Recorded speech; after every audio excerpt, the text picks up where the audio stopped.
Diabetes in pregnancy discuss करनी है हमने।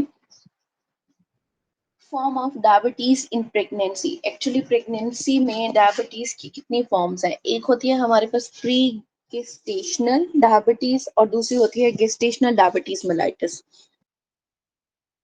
प्री गेस्टेशनल डायबिटीज में क्या होता है, प्री एग्जिस्टेंट मतलब पहले से ही उस बंदी को क्या होगा, टाइप 1 और टाइप 2 डायबिटीज डायग्नोस हो चुकी होगी बिफोर प्रेगनेंसी। लेकिन अगर गेस्टेशनल डायबिटीज मेलाइटिस की बात करें, जिसे जीडीएम कहते हैं, वो डायग्नोस होती है during the pregnancy, typically second या फिर थर्ड ट्राइमेस्टर में डायग्नोस होती है। अब इनकी इटियोलॉजी क्या है, पहले है प्री गेस्टेशनल डायबिटीज की एटियोलॉजी। उसमें क्या हो सकता है, टाइप 1 हो सकती है, टाइप 2 हो सकती है। टाइप 1 ऑटो इम्यून डिस्ट्रक्शन होती है पेंक्रियाटिक बीटा सेल की, जिससे क्या होगा, एब्सोल्यूट इंसुलिन डेफिशिएंसी हो जाएगी। जबकि टाइप 2 के अंदर क्या होती है, इंसुलिन रेजिस्टेंस स्टार्ट हो जाती है with the relative insulin deficiency. पहले इंसुलिन रेजिस्टेंस स्टार्ट होगी, उसके बाद रिलेटिव इंसुलिन डेफिशिएंसी, और ये एसोसिएट होती है with the obesity. Type 2 associate होती है विद द ओबेसिटी, जबकि टाइप 1 जो है वो किसके साथ है, autoimmune destruction of beta cell of pancreas के साथ। नेक्स्ट है हमारे पास गेस्टेशनल डायबिटीज। गेस्टेशनल डायबिटीज में क्या होता है, insulin resistance exhibited by placental hormone. कौन सा, एचपीएल, ह्यूमन प्लेसेंटल लैक्टोजन जो हार्मोन है ना मेनली, उसने क्या करना है, इंसुलिन रेजिस्टेंस को एग्जिबिटेट कर देना है। ठीक है, इसके अलावा क्या होगा, प्रोजेस्टेरॉन और कॉर्टिसोल। रिस्क फैक्टर क्या हो सकते हैं गेस्टेशनल डायबिटीज के, ओबेसिटी होगी, एडवांस मेटरनल एज हो सकती है, family history of diabetes, history of GDM, पहले से ही गेस्टेशनल डायबिटीज हुई है उसे पिछली जो प्रेगनेंसीज है उसमें, पीसीओ हो सकता है, या एथनिसिटी, जैसे हायर होता है chance of GDM in Asian, Hispanic, African, American population के अंदर। नेक्स्ट है हमारे पास फीचर्स। फीचर्स क्या क्या होंगे, मेटरनल फीचर क्या होंगे और फीटल फीचर क्या होंगे। डायबिटीज तो हो गई, जीडीएम तो हो गई, ठीक है, उसके बाद सिम्टम्स क्या आएंगे, माँ को पोलीयूरिया स्टार्ट हो जाएगा, पोलीडिस्पिया स्टार्ट होगा, और साथ में फटीग विद रिकरेंट इन्फेक्शन। और अगर कॉम्प्लिकेशन की बात करें तो क्या क्या कॉम्प्लिकेशन हो सकती हैं, प्री एक्लम्शिया हो सकता है, पोलीहाइड्रोमनियाज होगा, high risk of caesarean, exacerbation of diabetes complication, जिसमें रेटिनोपैथी और न्यूरोपैथी आ जाता है। नेक्स्ट है फीटल कॉम्प्लिकेशन। फीटस को क्या क्या कॉम्प्लिकेशन होगी जीडीएम में, मैक्रोसोमिक बेबी पैदा हो सकता है, कॉन्जेनिटल मैलफॉर्मेशन हो सकती है, specially pre gestational diabetes mellitus, foetal growth restriction हो सकती है, और क्या होगा, नियोनेटल कॉम्प्लिकेशन आ सकती है। ये जो नियोनेटल कॉम्प्लिकेशन है ना, इनमें से एमसीक्यू आया हुआ था आपका एफसीपीएस में सेकंड लास्ट अटेम्प्ट में, जो अब से पिछली नहीं, उससे पिछली अटेम्प्ट में आया हुआ था। ठीक है, इसमें उन्होंने क्या पूछा है कि नियोनेटल कॉम्प्लिकेशन, जीडीएम वाले को नियोनेटल कॉम्प्लिकेशन क्या हो सकती है। एक तो हाइपोग्लाइसीमिक बेबी हो सकता है, दूसरा क्या होगा, हाइपर बिलिरुबिनेमिया, और तीसरा रेस्पिरेटरी डिस्ट्रेस सिंड्रोम हो सकता है। अब है इन्वेस्टिगेशन। जीडीएम की पेशेंट है तो आपने इन्वेस्टिगेशन क्या क्या करानी है, सबसे पहले आपने ओजीटीटी कराना है, ओरल ग्लूकोज टॉलरेंस टेस्ट। ठीक है, इसमें क्या कराएंगे, टिपिकली ये परफॉर्म करना है आपने 24 to 28 वीक ऑफ गेस्टेशन। ठीक है, और मोस्ट कॉमन मेथड क्या है, आपने 75 ग्राम ओजीटीटी करना है, जिसमें फास्टिंग लेवल आएगा अगर greater than 92 milligram per decilitre, या फिर within 1 hour glucose level है ग्रेटर देन 180, या फिर 2 आवर में ग्लूकोज लेवल आए greater than 153 milligram per decilitre. ठीक है, अच्छा, डायग्नोसिस ऑफ जीडीएम आपने कैसे करना है कि अगर इन वैल्यू से, इनसे एक्सीडिंग वैल्यू आती है तो फिर आप जीडीएम उसे मेंशन कर सकते हैं। नेक्स्ट है हमारे पास प्लाज्मा, फास्टिंग प्लाज्मा ग्लूकोज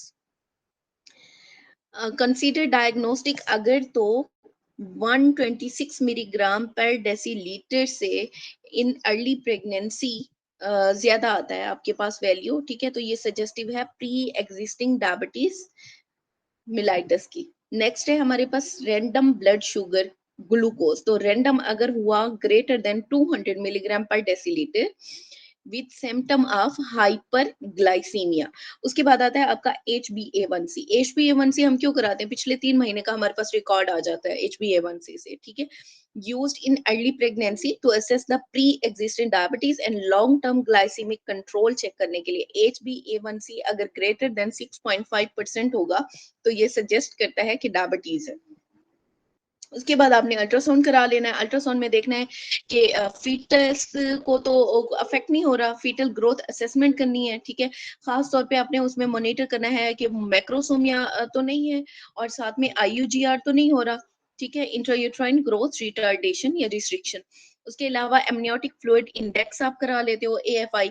और जीडीएम में क्या होता है, पॉलीहाइड्रोमियाज होते हैं, ठीक है। तो आपने पॉलीहाइड्रोमियाज को डिटेक्ट करना है। अब पॉलीहाइड्रोमियाज में क्या होगा, हमारे पास एएफआई ग्रेटर देन 25 सेंटीमीटर अगर होगा तो फिर हम क्या कहेंगे कि पॉलीहाइड्रोमियाज है, लेकिन अगर लेस देन 8 होगा तो फिर क्या कहेंगे, ओलिगोहाइड्रोमियाज है, ठीक है। पॉलीहाइड्रोमियाज डेवलप होता है किसमें, जीडीएम में। नेक्स्ट है हमारे पास non stress test and biophysical profile typically initiate in third trimester, specially PGDM and poorly controlled GDM, ठीक है। नेक्स्ट है हमारे पास पैथोलॉजिकल एग्जामिनेशन। तो पैथोलॉजिकल एग्जामिनेशन आपने क्या कराना है, रूल आउट कराना है या मॉनिटर करना है फॉर द डायबिटिक रेटिनोपैथी, ठीक है। अब है इसकी मैनेजमेंट। मैनेजमेंट कैसे करेंगे, प्री गेस्टेशनल डायबिटीज में सबसे पहले प्री कंसेप्शन में ऑप्टिमाइज करेंगे ग्लाइसेमिक कंट्रोल को। टारगेट आपने क्या रखना है कि HbA1c लेस देन 7% हो और स्क्रीनिंग करानी है फॉर कॉम्प्लिकेशन जैसे रेटिनोपैथी और न्यूरो नेफ्रोपैथी वगैरह, ठीक है। उसके बाद है ड्यूरिंग प्रेगनेंसी। प्रेगनेंसी में आपने स्टार्ट कर देनी है insulin therapy, oral glycaemic agents भी दे सकते हैं, डाइट और लाइफस्टाइल जो है मॉडिफिकेशन और फ्रीक्वेंट मॉनिटरिंग आपने करनी है, ठीक है। इंसुलिन थेरापी में क्या होगा, प्रेफर करना है आपने इंसुलिन थेरापी को to manage the multiple daily injection और इंसुलिन पंप, ठीक है। और ओरल हाइपोग्लाइसेमिक एजेंट उसमें क्या आएगा, मेटफॉर्मिन या फिर ग्लैब्यूराइड कंसीडर किए जाते हैं। डाइट और लाइफस्टाइल मॉडिफिकेशन में आपने एक तो मील प्लान करने हैं, ठीक है, और रेगुलर फिजिकल एक्टिविटी करानी है जो पेशेंट है उससे। और फ्रीक्वेंट मॉनिटरिंग में क्या आएगा, आपने ब्लड ग्लूकोज लेवल, HbA1c और कीटोन टेस्टिंग करानी है। नेक्स्ट है गेस्टेशनल डायबिटीज। गेस्टेशनल डायबिटीज में क्या कराना है आपने, लाइफस्टाइल मॉडिफिकेशन करानी है, इंसुलिन थेरापी स्टार्ट करानी है, ओरल हाइपोग्लाइसेमिक एजेंट और साथ में ब्लड ग्लूकोज टारगेट आपने अचीव करने हैं। लाइफस्टाइल मॉनिटरिंग में उसकी डाइट और एक्सरसाइज, ठीक है, वो आपने मॉडिफाई करना है। इंसुलिन थेरापी स्टार्ट करानी है। ओरल ग्लाइसेमिक में मेटफॉर्मिन और ग्लेबिराइड ही यूज होते हैं। और ब्लड ग्लूकोज टारगेट आपने कितना रखना है, फास्टिंग होना चाहिए less than 95%, 1 hour postprandial होना चाहिए लेस देन 140 और 2 आवर पोस्ट पेरेंडियल कितना होना चाहिए, less then 120 milligram per decilitre. अब आपने इसकी मैनेजमेंट कैसे करनी है, सबसे पहले इंट्रापार्टम मैनेजमेंट। इंट्रापार्टम मैनेजमेंट में आपने क्या करना है, कॉन्टिन्यूस ग्लूकोज मॉनिटरिंग करनी है to maintain the level between the 70 and 110 milligram during per decilitre during labour, ठीक है। उसके बाद है डिलीवरी प्लानिंग। तो consider early delivery if complication arise, जिसमें मैक्रोसोमिया एंड प्री एक्लैम्पशिया आ जाएगा। उसके बाद है कॉम्प्लिकेशन की, कॉम्प्लिकेशन क्या क्या हो सकती है, मेटरनल कॉम्प्लिकेशन भी ऑब्वियसली होंगी, फीटल कॉम्प्लिकेशन भी होंगे, ठीक है। मदर को क्या होगा, मदर प्री एक्लैम्पशिया में जा सकती है, सी सेक्शन होगा, डायबिटिक कीटोएसिडोसिस हो सकता है, particularly in type 1 diabetes. Long term में increase risk of type 2 diabetes after GDM. और अगर नियोनेट या फीटल की बात करें तो उसमें मैक्रोसोमिया हो सकता है, जिसमें increase risk off shoulder dystocia हो जाएगा या बर्थ ट्रॉमा के चांसेस ज्यादा होते हैं। कंजेनिटली मेल फॉर्म्ड बेबी हो सकता है, जिसमें cardiac and neural tube defect आएंगे। नियोनेटल हाइपोग्लाइसीमिया होगा due to hyperinsulinaemia after birth. Respiratory distress syndrome due to delayed lung maturity. यही था आपका जो एमसीक्यू आया हुआ था, ठीक है। उसमें ऑप्शन ये नहीं था, नियोनेटल हाइपोग्लाइसीमिया का ऑप्शन नहीं दिया हुआ था, उसमें ये दिया हुआ था आपका रेस्पिरेटरी डिस्ट्रेस सिंड्रोम, पार्ट 1 वाले पेपर में जो सेकंड लास्ट अटेम्प्ट थी आपकी, अगस्त वाला जो था ना, अगस्त वाला, उसमें आया हुआ था, ठीक है। तो रेस्पिरेटरी डिस्ट्रेस सिंड्रोम में क्या होगा, due to delayed lung maturity. इसके अलावा long term high risk of obesity and type 2 diabetes in child. उसके बाद है पोस्ट पार्टम कंसिडरेशन। तो for mother glucose tolerance test at 6 to 12 week postpartum to assess the persistent diabetes in GDM cases और long term screening में annual screening for the type 2 diabetes आपने कराना है। और फॉर चिल्ड्रन चिल्ड्रन के लिए भी आपने मॉनिटरिंग रखनी है immediate postmortem for the hypoglycaemia और other complication and long term में आपने क्या देखना है, उसकी ओबेसिटी और डायबिटीज के रिस्क को देखना है। ये आपका डायबिटीज कंप्लीट हो चुका है। नेक्स्ट है हमारे पास हाइपरटेंशन इन प्रेगनेंसी। ठीक है, हाइपरटेंशन भी दो तरह की होती है, एक क्रोनिक हाइपरटेंशन है, एक गेस्टेशनल हाइपरटेंशन है। क्रोनिक हाइपरटेंशन बिफोर 20 वीक होगी और जो गेस्टेशनल हाइपरटेंशन है वो कब होगी, आफ्टर 20 वीक ऑफ प्रेगनेंसी, उसे आपने लेबल करना है गेस्टेशनल हाइपरटेंशन। क्राइटेरिया क्या है, जब बीपी होगा greater than 140/90 after 20 week of gestation, no prior hypertension, फिर आपने इसे मेंशन करना है। ट्रीटमेंट क्या है, ट्रीटमेंट में आपने हाइड्रोलासिन देनी है, अल्फा मिथाइल डोपा है, लोबिटालोल है, निफिडिपिन है और प्लान टू डिलीवरी कब डिलीवर कराएंगे, 37 to 39 वीक्स पे। आगे हमारे पास pre eclampsia. What is pre eclampsia? Pre eclampsia में new onset hypertension and proteinuria or end organ dysfunction होगा आफ्टर 20 वीक। अब इसकी एटियोलॉजी क्या हो सकती है कि एबनॉर्मल प्लेसेंटल स्पाइरल आर्टरीज होंगी जो कि एंडोथेलियल डिसफंक्शन काज करती है। ट्रीटमेंट में आपने क्या देना है, ट्रीटमेंट में एंटी हाइपरटेंसिव देंगे, आईवी मैक्सल्फेट दे सकते हैं, डेफिनेटिव ट्रीटमेंट में डिलीवरी करानी है। What is definitive treatment? Delivery करानी है। नेक्स्ट है प्रोफाइलेक्सिस। प्रोफाइलेक्सिस के तौर पे आपने क्या देनी है, एस्प्रिन देनी है, खास तौर पे जो हाई रिस्क इंडिविजुअल होते हैं उनमें। ठीक है, अच्छा आगे है हमारे पास इक्लेम्शिया। What is इक्लेम्शिया? इक्लेम्शिया जो है उसे आपने डिफाइन करना है कि pre eclampsia with seizure is called eclampsia. इसकी ट्रीटमेंट में क्या देना है, आईवी मैक्सल्फेट देते हैं आप, एंटी हाइपरटेंसिव देंगे और इमीडिएट डिलीवरी कराएंगे। और यहाँ पे ये इंपॉर्टेंट एमसीक्यू है, वैसे तो प्री एक्लेम्शिया एक्लेम्शिया इनके बीसीक्यू आते हैं, लाजमी आते हैं। ठीक है, अब इंपॉर्टेंट एमसीक्यू यहाँ पे क्या है कि मैक्सल्फेट की टॉक्सिसिटी को आपने कैसे ट्रीट करना है। ठीक है, तो आपने मैक्सल्फेट की टॉक्सिसिटी में कैल्शियम ग्लूकोनेट देना है। पता कैसे चलेगा कि मैग्नीशियम सल्फेट की टॉक्सिसिटी हो रही है? Loss of reflexes, respiratory paralysis, if toxicity is diagnose तो इमीडिएटली आपने मैक्सल्फेट को स्टॉप कर देना है और फिर क्या देना है, कैल्शियम ग्लूकोनेट देनी है। और आपने प्रेगनेंसी में अवॉइड करना है डायूरेटिक और एस इनहिबिटर को। नेक्स्ट आता है आपका HELLP syndrome. What is HELLP syndrome?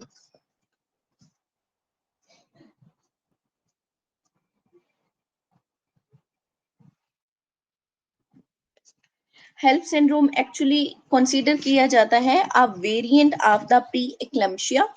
However, although HELP syndrome and preeclampsia are closely linked, it is possible for an expectant mom to have HELP syndrome without high BP and certain aspect of preeclampsia. Characteristic of HELP syndrome include, तो HELP में H से क्या बनेगा, hemolysis होगी, EL से elevated liver enzyme और LP से low platelet count होगा। ठीक है, हेल्प सिंड्रोम में क्या क्या फीचर आएंगे, हिमोलिसिस होगी, एलिवेटेड लिवर एंजाइम होंगे, low platelet count associated with pre eclampsia but can occur without hypertension और प्रोटीन यूरिया। अब इसकी कॉम्प्लिकेशन क्या हो सकती है हेल्प सिंड्रोम की, इससे हिपैटिक सब कैप्सूलर हिमाटोमा हो सकता है और दूसरा डीआईसी हो सकता है। ठीक है, अब इसकी ट्रीटमेंट क्या है, ट्रीटमेंट में आपने इमीडिएट डिलीवरी करानी है। नेक्स्ट है सुपाइन हाइपोटेंसिव सिंड्रोम। वो क्या होता है, सुपाइन हाइपोटेंसिव सिंड्रोम ये है अक्रेंस इसकी greater than 20 week of gestation. कफ क्या है, ठीक है, और डॉक्टर रूस आज आपने स्पाइन, अच्छा स्पाइन हाइपोटेंसिव सिंड्रोम के अंदर क्या हो रहा है, अक्रेंस है इसकी greater than 20 week of gestation पे। और कास क्या हो सकता है, ग्रेविड यूट्रस कंप्रेस करता है एब्डोमिनल एओर्टा को और इंफीरियर वेना केवा को in the spine position. Compression हो जाएगी एब्डोमिनल एओर्टा की और इंफीरियर वेना केवा की इन स्पाइन पोजीशन। अब इसकी सिम्टम क्या है, डिक्रीज हो जाएगा प्लेसेंटल परफियन और हाइपोटेंशन स्टार्ट हो जाती है। अब मैनेजमेंट आपने क्या करनी है, relief by left lateral decubitus position, बस उसकी पोजीशन चेंज करानी है तो वो रिलीफ मिल जाएगा। नेक्स्ट है हमारे पास एरिथ्रोब्लास्टोसिस फिटालिस, बहुत इंपॉर्टेंट है, कई दफा हमने डिस्कस किया हुआ है। इसमें मुझे बताओ अमीनोग्लोबुलिन कौन सी रेस्ट होती है एरिथ्रोब्लास्टोसिस फिटालिस में? IgG। Type of hyper sensitivity reaction कौन सा होगा? Type 2। Very good, IgG and type 2। अच्छा, इसमें क्या होता है कि मदर RH पॉजिटिव, फादर जो है वो RH पॉजिटिव होगा, और जो बच्चा है वो क्या होगा हमारे पास RH नेगेटिव होगा। और RH नेगेटिव मदर होगी, RH पॉजिटिव फादर होगा, और बच्चा जो है वो है RH नेगेटिव। इन्वेस्टिगेशन में आपने क्या क्या करानी है? अगर हो गया हमारे पास इरेथ्रोब्लास्टोसिस फिटालिस, तो उसमें आपने इन्वेस्टिगेशन क्या करानी है? सीरियल ऑफ अल्ट्रासाउंड कराएंगे, एमनियोसेंटेसिस कराएंगे। एमनियोसेंटेसिस कब नहीं किया जा सकता? Can not be done before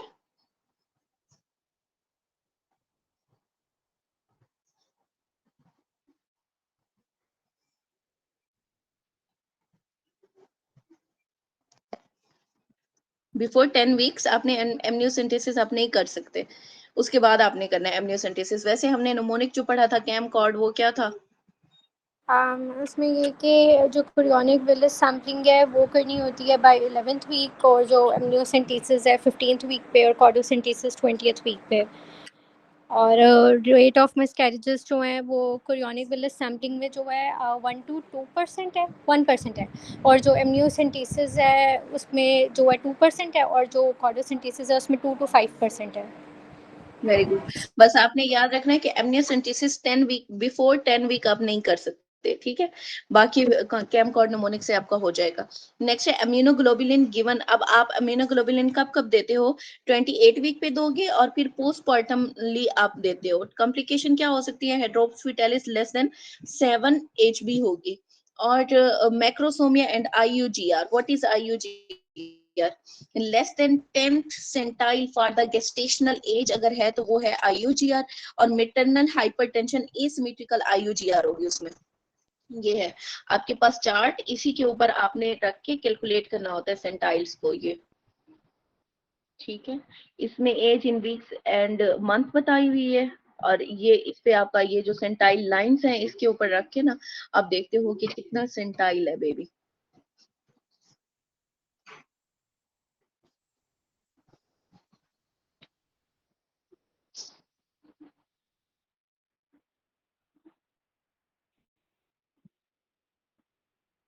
next है मैक्रोसोमिया। मैक्रोसोमिया में क्या होगा? मोर देन 95 सेंटाइल, बड़ा है ना, more than 95 centile. C section if more than 500 gram without diabetes mellitus. और कॉम्प्लिकेशन क्या होगी मैक्रोसोमिक बेबी की? खास तौर पे उनमें होता है शोल्डर डिस्टोशिया। और इन्वेस्टिगेशन आपने क्या करानी है for IUGR and macrosomia? Ultrasound initially और मेनली वेट एट बर्थ कराना है।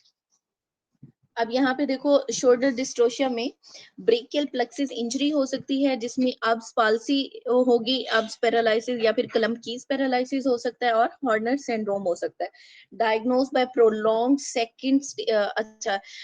Prolong second stage of labour की वजह से ऐसा हो सकता है। और टर्टल साइन इसमें होंगे positive, and restriction and restitution जो है वो एब्सेंट होगी। अब इसकी ट्रीटमेंट में आपने क्या करना है? ट्रीटमेंट में कुछ मैनूवर्स हैं जो करते हैं, जिसमें मैक्रोबर्ड्स मैनूवर है, दूसरे सुप्राप्यूबिक प्रेशर, और तीसरा वुड स्क्रू मैनूवर। ये मैनूवर आपके लिए इंपॉर्टेंट नहीं है, लेकिन आपको इतना पता होना चाहिए कि शोल्डर डिस्टोशिया हो सकता है मैक्रोसोमिक बेबी में। अब पाल्सी और क्लम्पकीज ये हमने अपर लिम्ब में बहुत अच्छे से पढ़े हुए हैं, हॉर्नर सिंड्रोम पढ़ा हुआ है, ठीक है? ये सारी कॉम्प्लिकेशन है इसकी। नेक्स्ट हमारे पास कुछ MCQ डिस्कस किए हैं। What is the recommended management of the woman at 34 week with a BP of 155 by 100, persistent headache and flashlight without hyperreflexia? अब हाइपररिफ्लेक्सिया उसमें नहीं है, ठीक है? BP 155 by 100 है, तो आपने क्या करना है? उसे ओरल एंटी हाइपरटेंसिव थेरापी देनी है। What should be the management of the Primigravida 33 week with a BP of 149 by 95, no protein urea? अब देखो इसमें कोई किसी किस्म का प्रोटीन यूरिया नहीं है, but oedema up to her knee. तो फिर आपने क्या करना है? आपने सिर्फ और सिर्फ उसका एडमिशन कर देना है, और इन्वेस्टिगेशन उसकी स्टार्ट कर देनी है। नेक्स्ट है हमारे पास appropriate treatment of the 29 week with severe hypertension and 3+ proteinuria. अब क्योंकि यहाँ पे प्रोटीन यूरिया आ गया, ठीक है। तो अब उसने आपने क्या करना है, आपने आईवी ट्रीटमेंट में चले जाना है, आईवी एंटी हाइपरटेंसिव दोगे उसे। What should a 32-year-old woman with a chronic hypertension in her second pregnancy, 150 by 100 rising to 155 by 100 be managed? तो फिर आपने क्या करना है, ओनली ओरल एंटी हाइपरटेंसिव देनी है। अच्छा, नेक्स्ट है 37-year-old woman post delivery present with sudden swear occipital headache. अब देखो यहाँ पे उसके सिम्टम्स देखते जाओ। सडन स्वेयर ऑक्सीपिटल हेडेक है, वोमिटिंग है, रैपिड लॉस ऑफ कॉन्शियसनेस है। तो ये सारा किस में होता है, सब अरेक्नाइड हेमरेज में, SAH। और इसी के अंदर सब अरेक्नाइड हेमरेज के अंदर ही आपको ब्लड स्टेन CSF मिलता है। नेक्स्ट है 23-year-old woman at 32 week gestation has seizure, proteinuria. अब देखो क्या क्या चीजें आ रही हैं, सबसे पहले सीजर, फिर प्रोटीन यूरिया भी है, fetus smaller than the gestational age, मतलब IUGR भी हो गया। तो व्हाट इज योर डायग्नोसिस, तो क्या होगा उसमें, एक्लम्शिया होगा। नेक्स्ट है हमारे पास 32-year-old woman post emergency C section, suddenly develop breathlessness. अब देखो पोस्ट इमरजेंसी सी सेक्शन हो चुका हुआ है, उसके बाद सडन उसे ब्रेथलेसनेस हुई है, चेस्ट पेन हुआ है और वो कोलैप्स हो गई। तो क्या हुआ है, ऑब्वियसली उसे पल्मोनरी एम्बोलिज्म स्टार्ट हो गया। अच्छा, नेक्स्ट है हमारे पास ऑब्स्ट्रक्टिव कॉम्प्लिकेशन। उसमें सबसे पहले है यूट्राइन रप्चर, बहुत इंपॉर्टेंट है। अगर यूट्रस रप्चर हो जाती है, कैसे पता चलेगा, यूट्राइन रप्चर के साथ एक ब्लीडिंग तो होगी होगी और फीटल का प्रेजेंटिंग पार्ट भी आपको फील होगा। Full thickness disruption of the uterine wall हो जाती है इसमें। रिस्क फैक्टर क्या है कि अगर कोई प्रायर सी सेक्शन हुआ है या फिर एब्डोमिनल ट्रॉमा है, present with the painful vaginal bleeding, fetal heart rate abnormalities आएंगी और अर्ली पेल्पेबल फीटल पार्ट्स आएगा। फीटल पार्ट पेल्पेबल हो जाता है इसमें यूट्राइन रप्चर में। ये देखो, ये आपको यूट्राइन रप्चर शो कराया हुआ है, ये पूरी फुल थिकनेस रप्चर है। ठीक है, पूरा ये रप्चर हो गया और अंदर से आपको ये फीटल प्रेजेंटिंग पार्ट ये फील हो रहा है।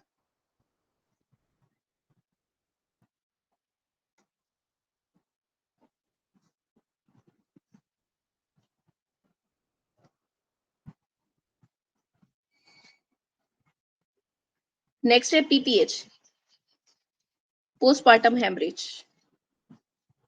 PPH में आपने 4 T's याद रखने हैं, वो नहीं भूलने कभी।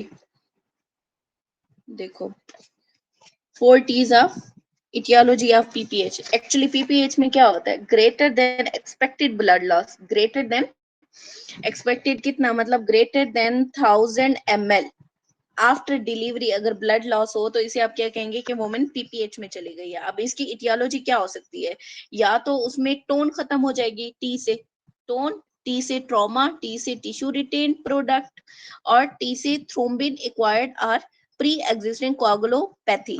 ठीक है, T से टोन मतलब टोन जो है उसकी कम हो गई है, या यूट्राइन एटोनी आप इसे कहते हो। 70% काज ये होगी। Elongated boggy uterus, trauma, trauma laceration at birth canal 20% हो सकता है। इसके अलावा टिश्यू जैसे रिटेन प्रोडक्ट ऑफ कॉन्ट्रासेप्शन हो गया, और थ्रोम्बिन, थ्रोम्बिन में क्या है हमारे पास, कोगुलोपैथी वगैरह। तो इन सब ने क्या काज करना है, PPH काज करना है। अब ट्रीटमेंट क्या देंगे PPH में, यूट्राइन एटोनी हो गई है तो आपने मसाज शुरू कर देना है, यूट्राइन मसाज करेंगे। ठीक है, ऑक्सीटोसिन देंगे, उसने क्या करना है, कंट्रेक्शन को इंक्रीज कराना है। और प्रोस्टाग्लैंडिन F2 अल्फा दे सकते हैं, या फिर सर्जिकल लाइगेशन ऑफ यूट्राइन और इंटरनल आइलिक आर्टरी करेंगे, मैनुअल रिमूवल ऑफ क्लॉट्स कर देंगे, क्यूरोटेज करेंगे with the section and retain POC आपने निकाल देने। नेक्स्ट है आपके पास एक्टोपिक प्रेगनेंसी। एक्टोपिक प्रेगनेंसी में इम्प्लांटेशन ऑफ फर्टिलाइज्ड ओवम होता है outside the uterus, commonly in the fallopian tube. Fallopian tube में भी कहाँ पे, एम्प्यूलरी एरिया वाली जगह पे, एम्प्यूला में। ठीक है, with the high risk of tubal rupture at isthmus. अब देखो यहाँ पे आपको दिखाया हुआ है, एम्प्यूलरी एरिया दिखाया हुआ है, इस्थमल एरिया दिखाया हुआ है। ये सारे जो एरियाज मेंशन किए हुए हैं ना, ये एबनॉर्मल एरियाज हैं। ठीक है, ये सर्वाइकल हो गया आपका, इंट्राम्यूलर म्यूरल हो गया, सीजेरियन स्कार के ऊपर जाके हो गया, ये सारे एक्टोपिक साइट्स है। रिस्क फैक्टर क्या होगा, ट्यूबल पैथोलॉजी कोई हो सकती है, प्रीवियस एक्टोपिक प्रेगनेंसी होगी, या फिर IUD के यूज से। प्रेजेंट कैसे करती है, फर्स्ट ट्राइमेस्टर में ही ब्लीडिंग होगी और लोअर एब्डोमिनल पेन होगा, जिसे मिस्टेकनली कभी आप कर सकते हो कि ये शायद अपेंडिसाइटिस ना हो, ठीक है।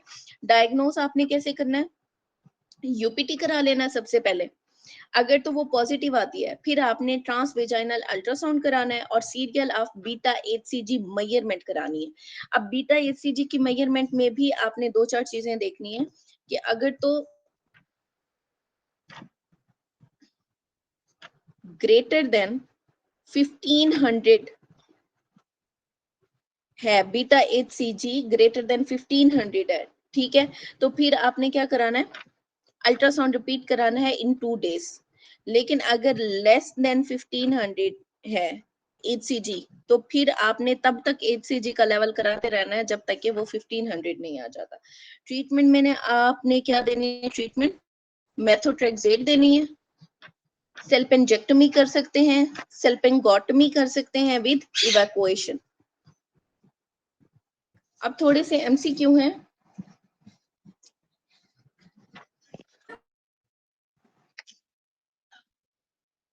What is the primary feature of an ectopic pregnancy?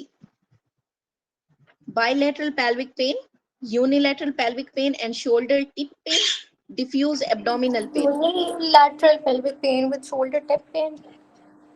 Very good. In an incomplete miscarriage, ultrasound typically show retained product of contraception, viable pregnancy, snowstorm appearance. Retained products of conception. Very good. अच्छा, एक यहाँ पे MCQ discuss किया हुआ है मुलर pregnancy का, actually ये पढ़ना हमने आगे है। Which of the following is characterized by presence of embryonic tissue in the Muller pregnancy? अगर तो embryonic tissue होंगे तो फिर हम क्या कहेंगे कि ये क्या है, कंप्लीट है या फिर पार्शियल है? डॉक्टर रोज क्वेश्चन जरा रिपीट कर दें। जो अगर स्नोस्टॉर्म अपीयरेंस आएगी तो presence of embryonic tissue in Muller pregnancy, तो इसे हम क्या कहेंगे, कंप्लीट मुलर प्रेगनेंसी या फिर पार्शियल मुलर प्रेगनेंसी? मेरा ख्याल है कि वो कंप्लीट वाले में फीटल पार्ट्स नहीं होते। हाँ, तो ये किस में आएगा, पार्शियल मुलर प्रेगनेंसी में आएगा। अच्छा, आगे है हमारे पास रप्चर ऑफ मेम्ब्रेन। अगर तो मेम्ब्रेन का रप्चर हो जाता है तो उसकी डिफरेंट टाइप्स आपको बताई है कि रप्चर में क्या क्या होगा। एक हो सकता है स्पॉन्टेनियस रप्चर, ठीक है, जैसे ही ऑनसेट ऑफ लेबर हुआ स्पॉन्टेनियसली जो मेम्ब्रेन है वो रप्चर हो गई। एक आता है आपके पास प्रोम, PROM, प्रोम, ठीक है, ये क्या है, प्रीमेच्योर रप्चर ऑफ मेम्ब्रेन है। ये कब होगी, greater than 1 hour before onset of labour, labour start होने के 1 घंटा पहले अगर फट गई है एमनियोटिक सैक, ठीक है, तो उससे क्या होगा, इसे हम प्रोम कहते हैं। सडन गश ऑफ द क्लियर या फिर pale yellow fluid from the vagina, ठीक है, इसमें वाटर बैग जो है वो लीक होना शुरू हो जाए। अच्छा, इसे डायग्नोज कैसे करेंगे, identification of alkaline fluid pooling of posterior vaginal fornix, point of care test to identify membrane rupture, और इसकी कॉम्प्लिकेशन में क्या क्या हो सकता है, अम्बिलिकल कॉर्ड कंप्रेशन हो सकती है, प्रोलैप्स हो सकता है, इन्फेक्शन भी हो सकता है और प्री टर्म बर्थ भी हो सकती है, ठीक है। अब इसका साइन जो है प्रोम में क्या होगा, गश ऑफ एमनियोटिक फ्लूइड आएगा। अब इस एमनियोटिक फ्लूइड के अंदर क्या होता है, नाइट्राजीन होता है, नाइट्राजीन, और दूसरा फर्न टेस्ट पॉजिटिव आएगा। जब उसे अपने स्लाइड के ऊपर रख के चेक करना है ना तो फर्निंग स्टार्ट हो जाएगी, ठीक है। अच्छा, इसके अलावा क्या हो सकता है, PPROM, एक होता है PROM, एक होता है PPROM। अब PPROM कब होगा, लेस देन 37 वीक या फिर प्री टर्म लेबर में। प्रोम कब हो रहा था, greater than 1 hour before onset of labour. PPROM कब हो रहा है, less than 37 week preterm labour में।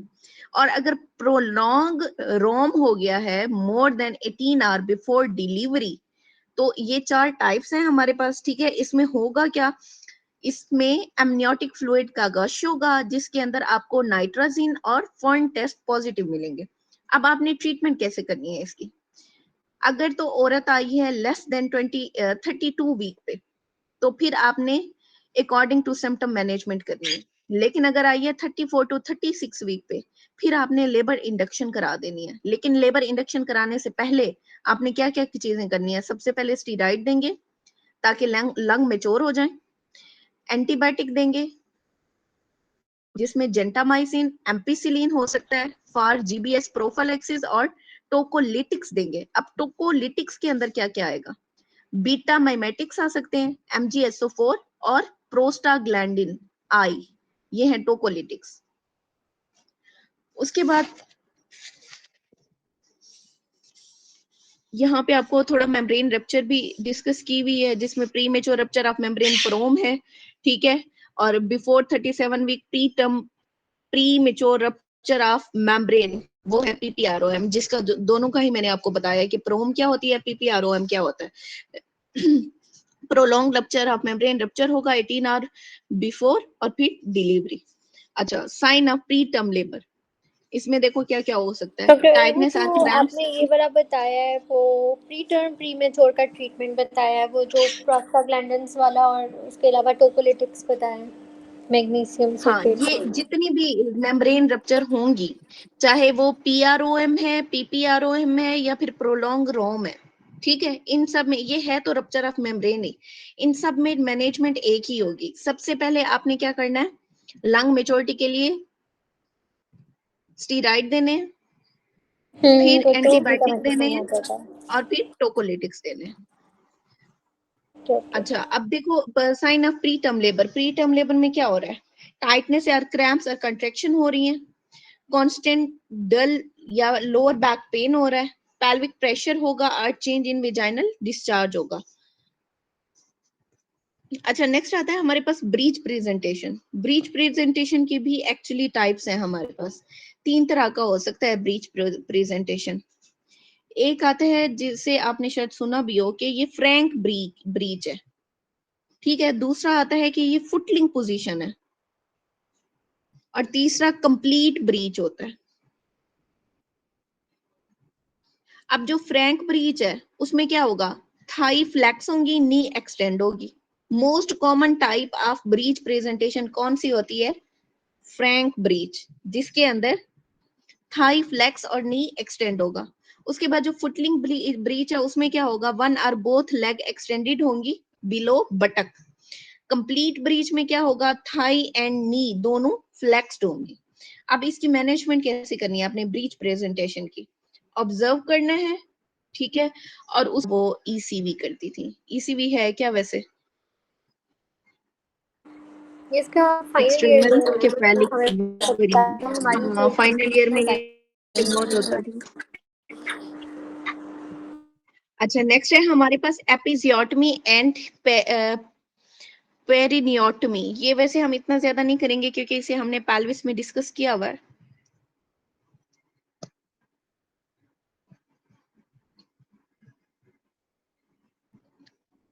तो क्या होता है हमारे पास? मीडियो लैटरल एपिजियोटमी होती है, मिड लाइन या मीडियन एपिजियोटमी होती है। जो मीडियो लैटरल होती है वो सेफ है और प्रेफर्ड मेथड है, ठीक है। इसमें डैमेज किसको होगा? बल्बोस्पोंजियोसिस मसल को, जो कि मोर पेनफुल है। और अगर मिड लाइन की बात करें तो उसमें क्या होगा? Lead to 3rd and 4th degree perineal tear आ सकता है, बट हील बेटर, ठीक है। 3rd degree tear anal tear leading to faecal incontinence, या फिर 4th डिग्री टेयर जिसमें रेक्टल टेयर आ सकता है। ये एक्चुअली हमने सारा पेरिनियम में डिस्कस किया हुआ है, इसलिए मजीद ज्यादा डिस्कस नहीं करेंगे, आगे चलते हैं। Preterm labour.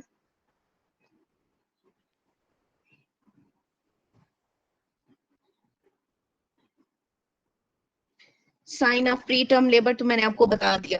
Preterm labour होता क्या है? Preterm labour is labour before 37 week of gestation which can result in various cause include preterm premature rupture of membrane, ठीक है।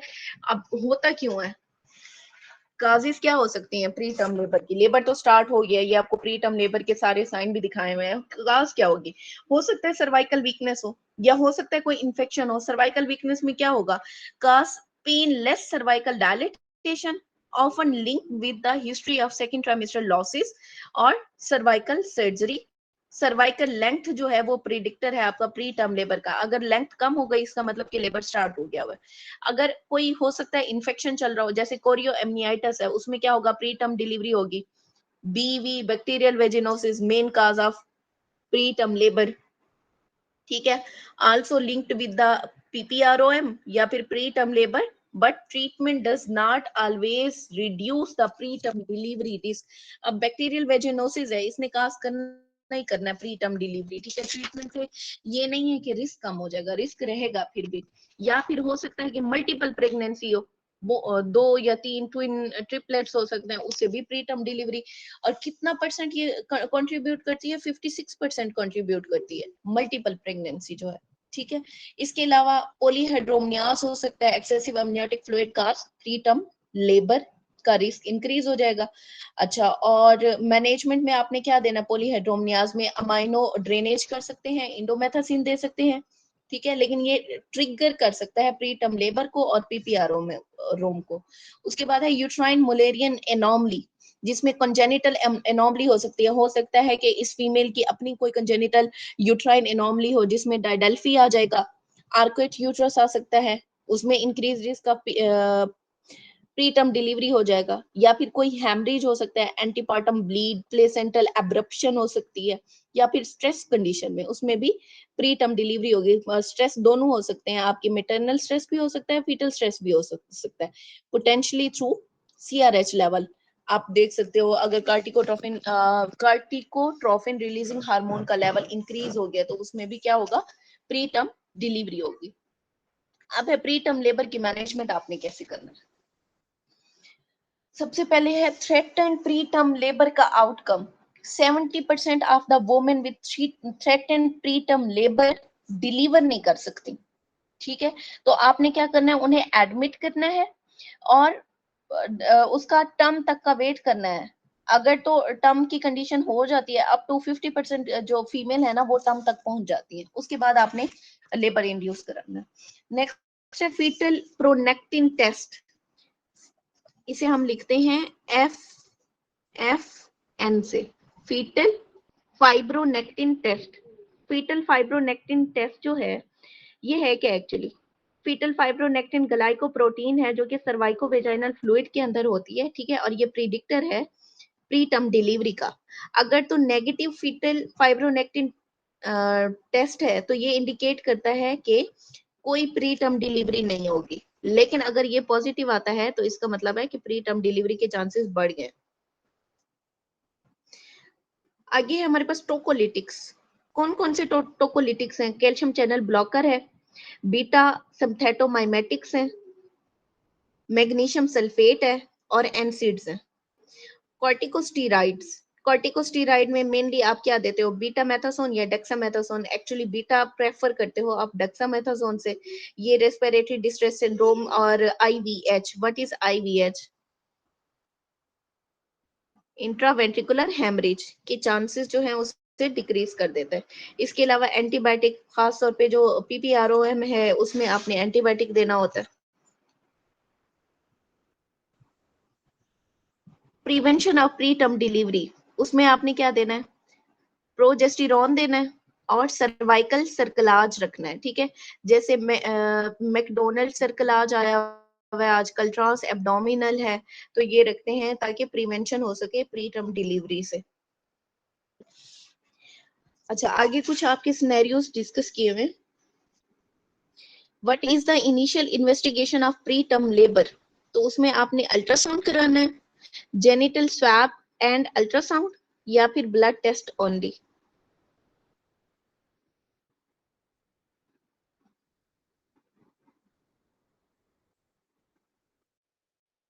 हाँ मैं पूछ रही हूँ,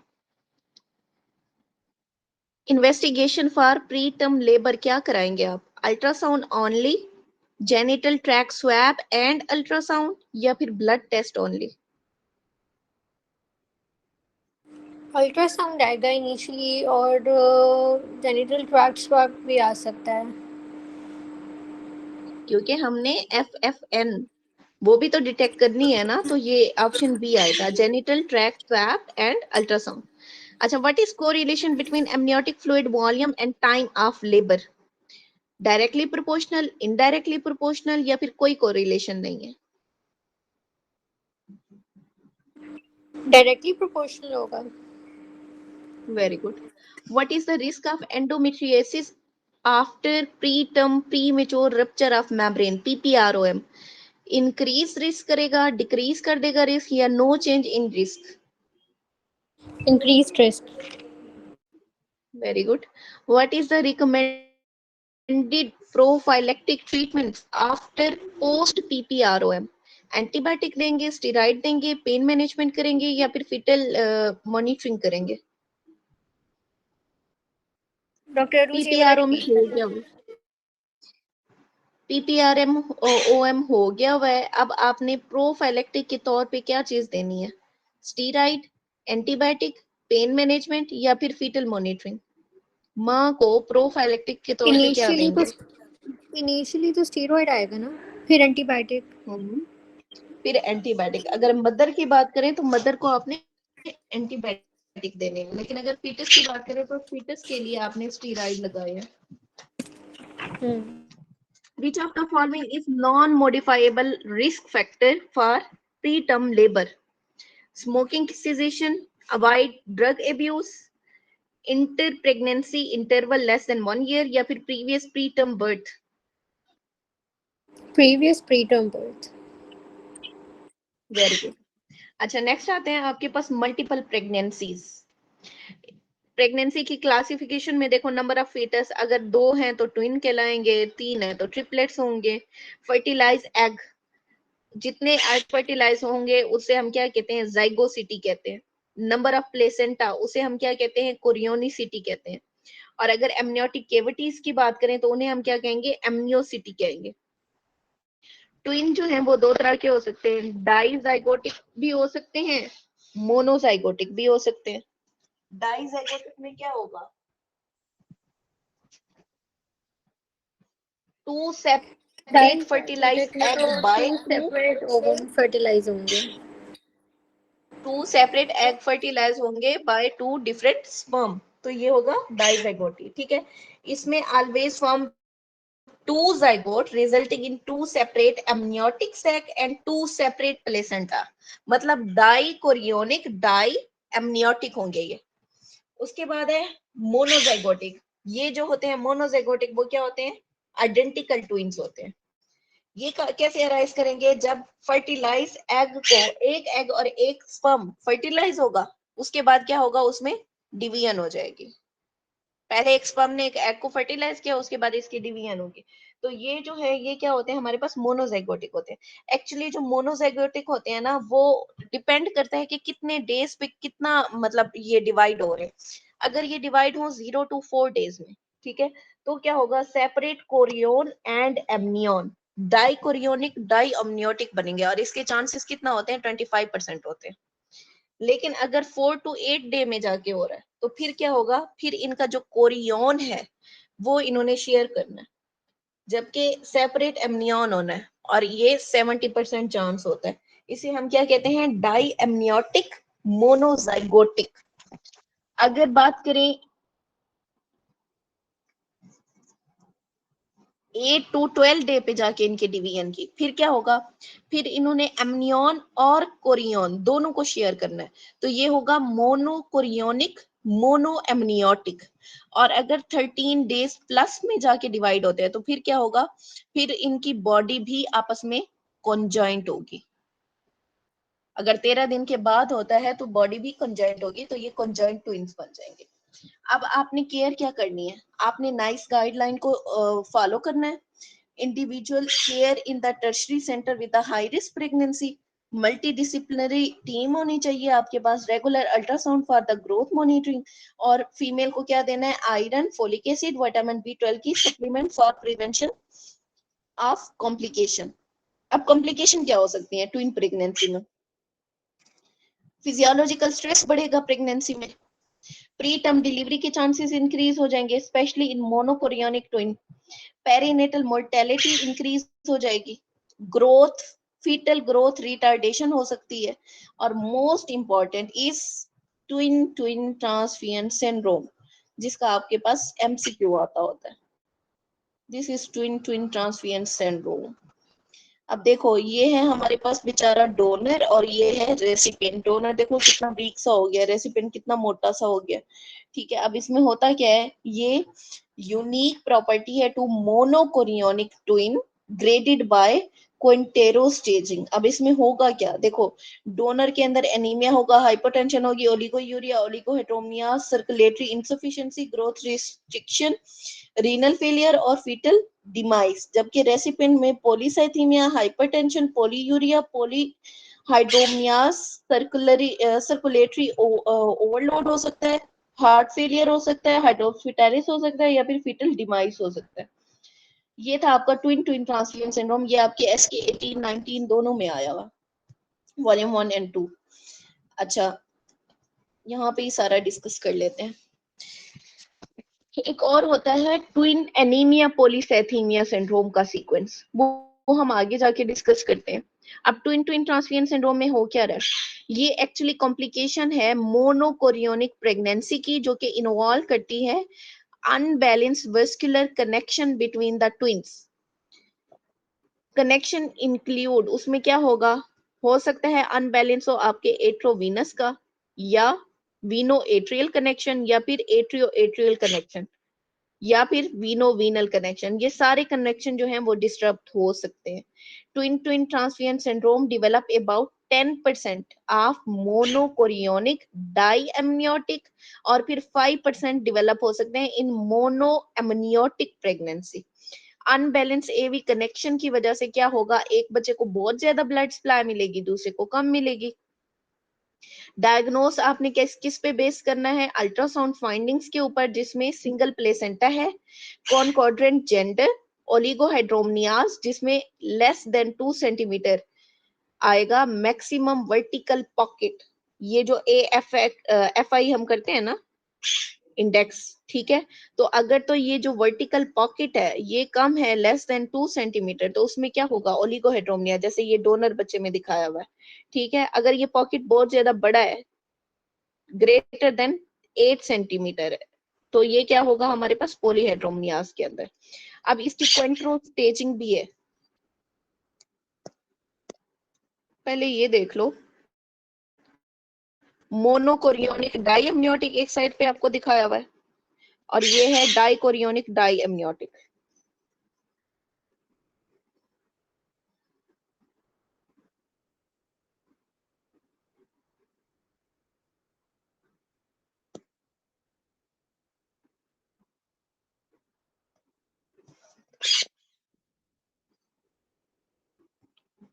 ये जो साइन है आपका, ये है हमारे पास लैम्डा साइन।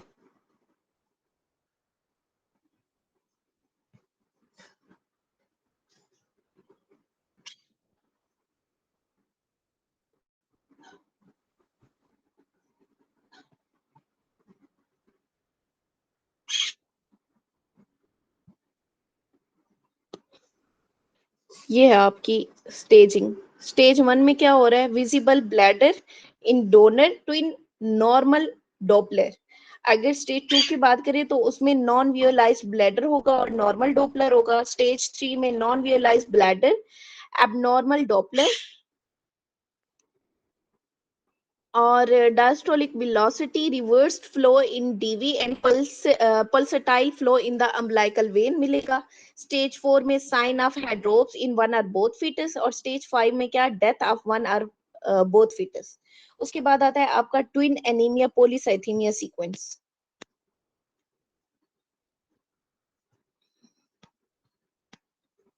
ये है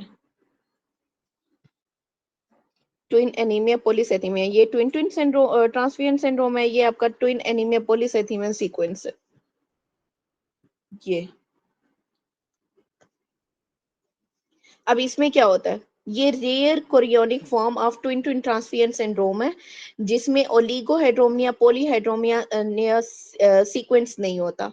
इसमें क्या होता है, स्मॉल या फिर less than 1 millimetre unidirectional AV anastomosis होता है, जिससे क्या होगा, anaemia in one twin and polycythaemia in other twin.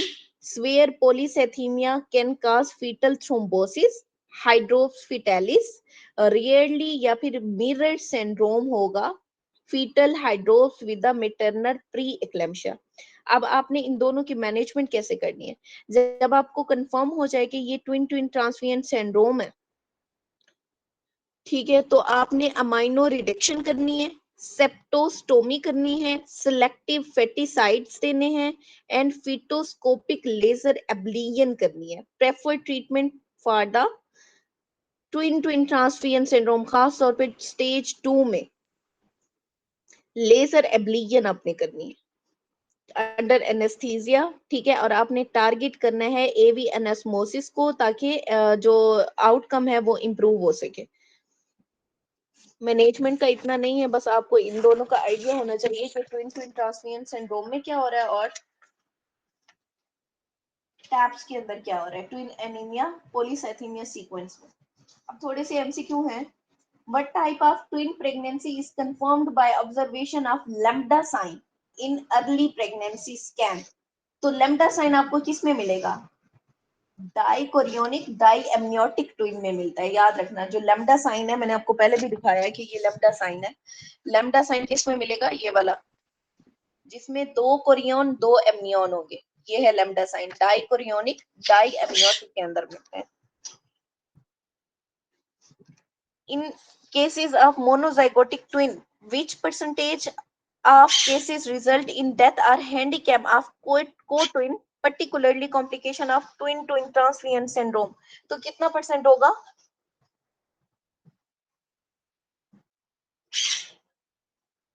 25% chance होते हैं कि जो को ट्विन है उसकी डेथ हो जाए या वो हैंडीकैप हो जाए। What condition in the twin pregnancy increase the chance of chromosomal defect due to advanced maternal age and spontaneous zygotic splitting? Advance maternal age होगी तो सबसे ज्यादा किस चीज के चांसेस हो सकते हैं? प्री एक्लेम्पशिया के, ट्विन ट्विन ट्रांसफियन सिंड्रोम के, या फिर मोनोजाइगोटिक ट्विन के? डॉक्टर रुचि ऑप्शन रिपीट करें।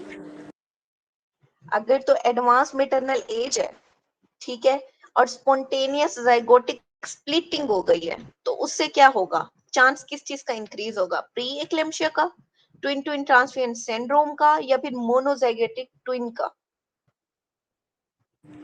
Twin advance maternal, transfusion. नहीं, एडवांस मेटरनल एज में सबसे ज्यादा प्री एक्लेम्पशिया का चांस नहीं, होगा। एडवांस्ड अच्छा, वो मैंने ना वो ट्विन्स वाले से रिलेट कर लिया है कि वो मतलब कि अगर ट्विन्स हैं तो फिर ट्विन ट्रांसफ्यूजन का रिस्क ज़्यादा होता है। What complication arise from placental vascular anemosis in monochorionic pregnancy lead to an imbalance in blood flow between the fetus? तो क्या होगा उनमें? ए बी एबनॉर्मेलिटी है, प्री एक्लेम्पशिया होगा, ट्विन ट्विन ट्रांसफियन सिंड्रोम होगा, या फिर मोनोजाइगोटिक ट्विन?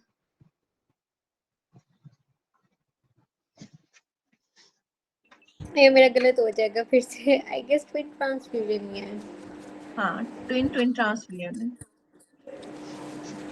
अच्छा, नेक्स्ट है हमारे पास छोटा सा टॉपिक है हेरिडिटी फॉर्म मोल का, गेस्टेशनल ट्रोफोब्लास्टिक डिजीज। ये होती क्या है? इसमें एबनॉर्मल प्रोलिफरेशन होती है ट्रोफोब्लास्ट की, और सिस्टिक स्वेलिंग हो जाती है कोरोनिक विलाई की। अब ये प्रेजेंट कैसे करता है? मोमना कोई वेजाइनल एक ब्लीडिंग के साथ। जी,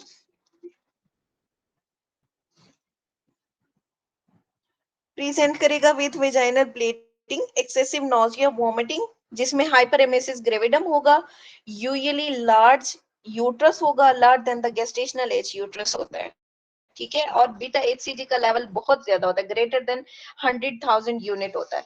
हाइडिटी फार्म मॉल में ग्रेटर देन 100,000 यूनिट होगा एचसीजी का लेवल, ठीक है, और अल्ट्रासाउंड पे थीका ल्यूटिन सेल ऑब्जर्व कर सकते हैं आप। ट्रीटमेंट में क्या देंगे आप? डीएनसी कर देंगे विद एचसीजी मॉनिटरिंग। अब यहाँ पे दो चीजें डिस्कस की हुई है, एक है पार्शियल मोल, एक है कंप्लीट मोल। पार्शियल मोल जो है उसे हमने कैसे याद रखना है? पार्शियल में जो है ना वो फीटस मौजूद होता है, ठीक है, फीटल पार्ट होता है 69XXX 69XXY या फिर 69XYY होगा। अगर कंप्लीट मोल की बात करें तो इसमें कोई फीटल पार्ट मौजूद नहीं होता, ठीक है, इसमें क्या आएगा हमारे पास? 46XX आएगा, या फिर क्या होगा? 46XY होगा। और ओरिजिन क्या है कंप्लीट मोल का? ई न्यूक्लियोटिड एग विद सिंगल स्पर्म है, जबकि पार्शियल मोल के अंदर 2 स्पर्म आ जाते हैं। पार्शियल मोल में याद रखना 2 स्पर्म और 1 एग होगा, कंप्लीट मोल में 1 स्पर्म और 1 एग है। लेकिन जो एग है ना वो ई न्यूक्लिएटेड है, न्यूक्लियस नहीं है कंप्लीट मोल में। ठीक है, अब हिस्टोलॉजी ऑफ कंप्लीट मोल क्या मिलेगा आपको? हाइड्रोपिक विलाई मिलेंगे, डिफ्यूज ट्रोफोब्लास्टिक प्रोलिफरेशन मिलेगी, और इसमें कोई भी फीटल पार्ट मौजूद नहीं है। जबकि पार्शियल में क्या है? Hydropic villi plus fetal trophoblastic proliferation, मतलब फीटल पार्ट इसमें मौजूद है। उसके बाद आप ने देखना है P57 स्टेनिंग, वो नेगेटिव होगी कंप्लीट मोल में, जबकि पॉजिटिव होती है in the partial mole. HCG का लेवल एक्सट्रीमली हाई होगा इन द कंप्लीट मोल, जबकि एलिवेटेड होगा in the partial mole. Elevate होगा, इतना ज्यादा एलिवेट नहीं होगा, लेकिन बहुत एक्सट्रीम वे में जो हाई होगा वो किस में होगा? कंप्लीट मोल में होगा। अच्छा, उसके बाद जब आप इमेजिंग कराते हो तो उसमें हनी कॉम यूट्रस मिलता है या स्नो स्टॉर्म अपीयरेंस मिलती है कंप्लीट मोल के अंदर। ठीक है, और जो पार्शियल मोल है इसमें कुछ आपको फीटल पार्ट मिलेगा। नेक्स्ट आता है आपका chorio carcinoma. What is chorio carcinoma?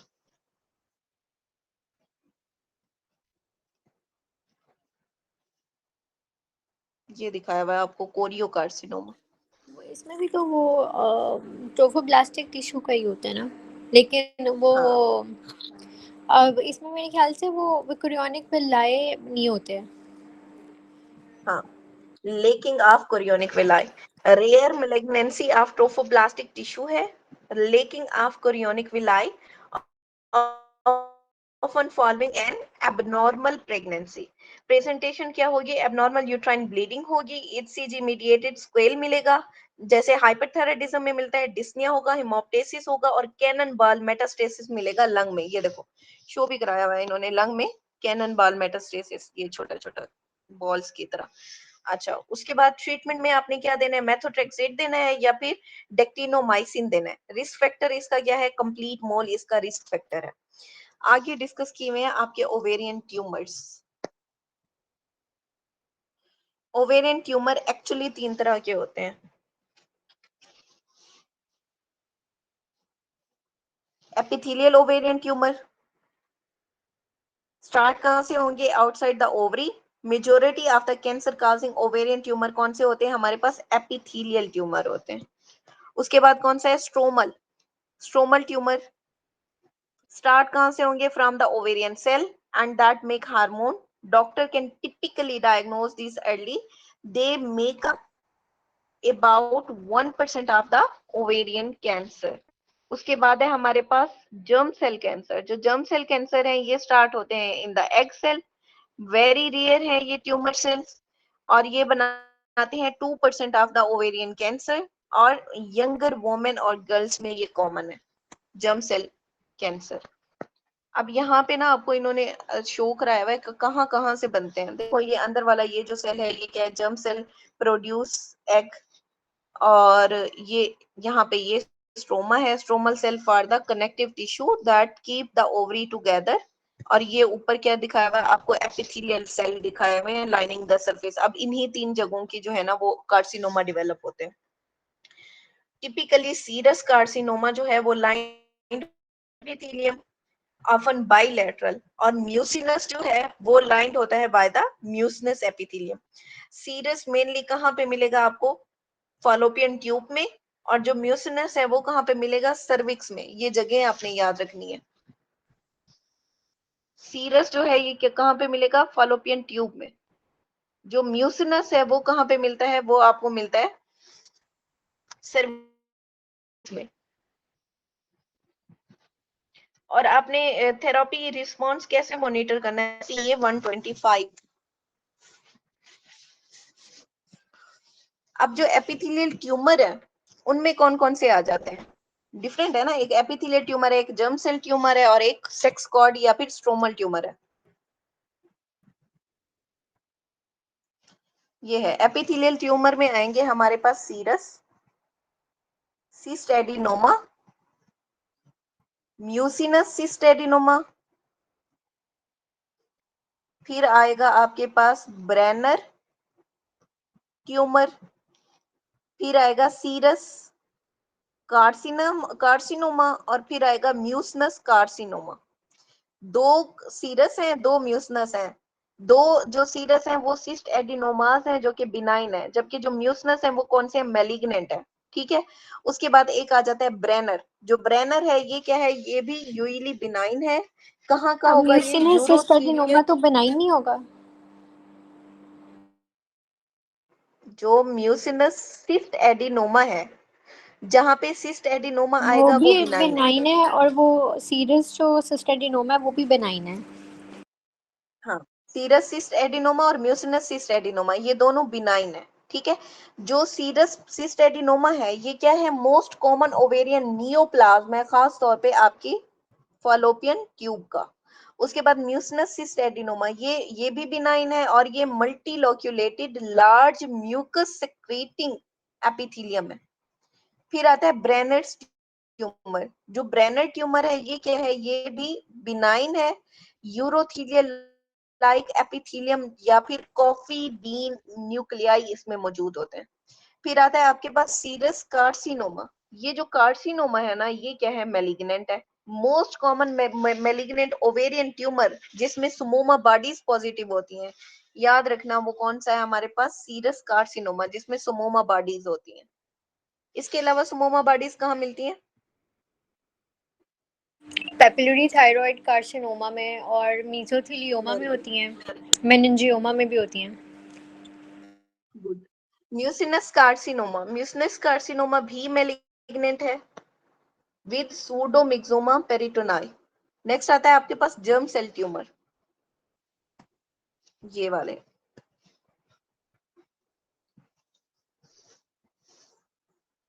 अब जर्म सेल ट्यूमर में क्या क्या आता है, मेच्योर सिस्टिक टेराटोमा, फिर आएगा इमेच्योर टेराटोमा, फिर आता है डिसजर्मिनोमा और एंड में आएगा योग सैक ट्यूमर। जो है मेच्योर सिस्ट टेराटोमा वो है बिनाइन, नीचे वाले तीनों मैलिग्नेंट है। बिनाइन जो मेच्योर सिस्टिक टेराटोमा है वो मोस्ट कॉमन है इन यंग फीमेल, और इसमें क्या होता है, तीनों जर्म लेयर होंगी।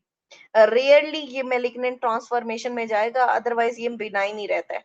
इसके अंदर क्या क्या होगा, थायराइड टिश्यू हो सकता है, देन द स्ट्रोमा ओविरा, जिसे हम क्या कहते हैं, स्ट्रोमा ओविराई।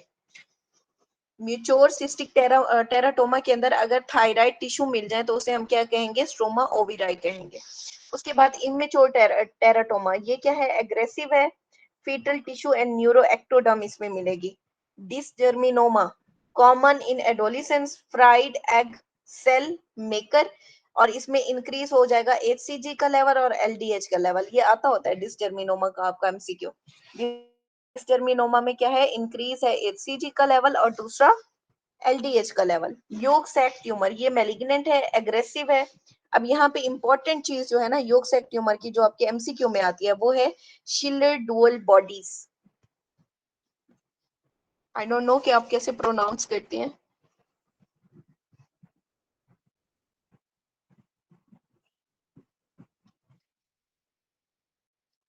ड्यूअल बॉडीज, ठीक है। इंक्रीज हो जाएगा इसमें भी अल्फा फिटोप्रोटीन का लेवल। अदर देन ओवरी भी इसकी लोकेशन हो सकती है, जैसे सैक्रो कॉक्सिजियल एरिया में इन द चिल्ड्रन। और एंड पे आपके पास आता है सेक्स कॉर्ड ट्यूमर, या जिसे आप क्या कहते हो,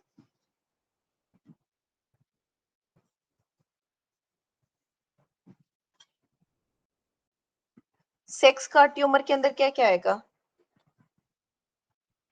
फाइब्रोमा, फाइब्रोमा, थिकोमा, ग्रेन्युलोसा और सेटेलाइट सेल। थिकोमा, सर्टोलाइलेडिंग सेल ट्यूमर और ग्रेन्युलोसा सेल ट्यूमर। जो फाइब्रोमा है ये बिनाइन है और एसोसिएट करता है with the make syndrome. What is make syndrome? Make syndrome में वो ओवेरियन मास आ जाता है और एसाइटीज होती हैं और प्लूरल डिफ्यूजन आती है। Very good. ओवेरियन मास आएगा, एसाइटीज आएंगी और प्लूरल इफियन आ जाएगी। उसके बाद आता है आपके पास थिकोमा। थिकोमा भी बिनाइन है और इसमें क्या होगा, ईस्ट्रोजन प्रोड्यूसिंग है ये, leading to abnormal uterine bleeding and postmenopausal women. Sertoli Leydig cell tumour, ये भी अक्सर बिनाइन होता है और ये विजुअलाइजेशन काज करता है ड्यू टू एंड्रोजन प्रोडक्शन। और एंड पे है ग्रेन्युलोसा सेल ट्यूमर, वो मैलिग्नेंट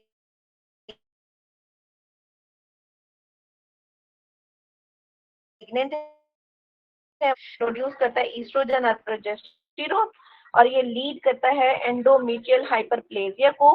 कार्ल एक्सनर बॉडी आपको मिलेंगी और इसका मार्कर क्या है, इंक्रीज हो जाएगा inhibin. Granulosa cell tumour marker कौन सा है, इनहिबिन, जो कि इंक्रीज।